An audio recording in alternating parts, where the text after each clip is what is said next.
The chair now calls on Mr. Bentz for 5 minutes of questions. Thank you, Madam Chair. Mr. Mather,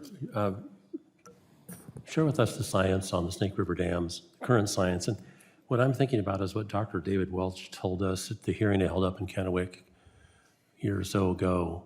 And he told the story about, well, a comparison of the Snake to the Fraser River. But go ahead and share with us right now your understanding of the science about these fish losses that these dams are allegedly causing. Congressman Bentz, thank you for the question, and thank you again for your support of this legislation. So Mr. Welch's science talks about the fact that smolt to adult returns, that is the young fish that are born mostly in freshwater and go out to the ocean, spend most of their lives and return, that percentage of smolt to adult returns on the Snake are similar to or greater in the Snake River than they are in some Alaskan rivers. I'll also share too. By Alaskan rivers, you mean undammed Alaskan rivers? Yes. That's your reason for drawing the parallel? Yes, there are undammed rivers included in that. I will also share too that based on the data that we have cited, and we absolutely stand by this data that the University of Washington provides, is that the peak fish returns into the Columbia and Snake River system was in 2014. 2.37 million salmon and steelhead returned past Bonneville Dam. That is significantly higher, multiple times higher than in 1938 with those returns. We were also generating more power from our hydropower system with that operation, enough power to electrify 250,000 homes in the Pacific Northwest.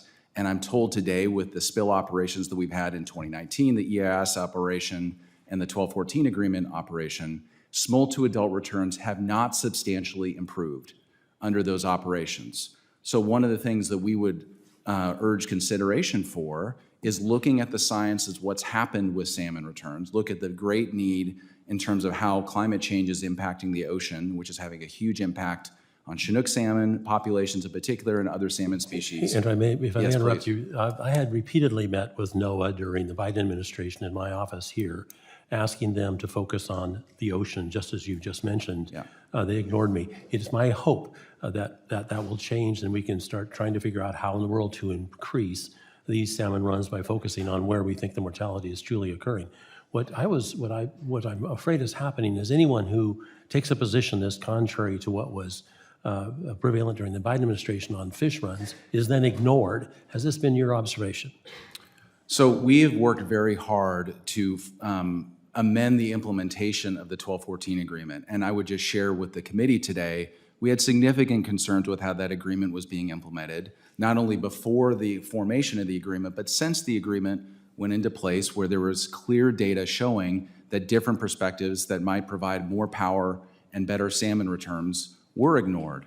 And if I may, because we're going to run out of time, in my brief glance at how much money has been spent to try to recover these runs over the past years by Bonneville Power, I note a number of $15 billion in deferred energy generation and in improving the fish passage in these dams.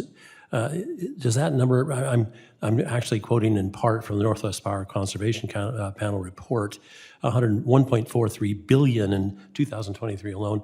Do these numbers sound in the ballpark to you? Mr. Bentz, I'd like to follow up. I believe the number may be higher than that.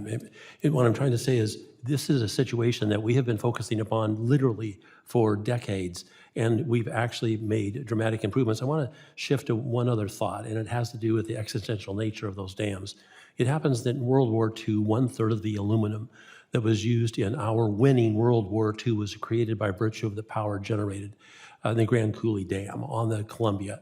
I don't think anyone would dispute the absolute essential value of the electricity generated by these dams. Today, we're facing another existential issue. It's called artificial intelligence. We're in a race with China.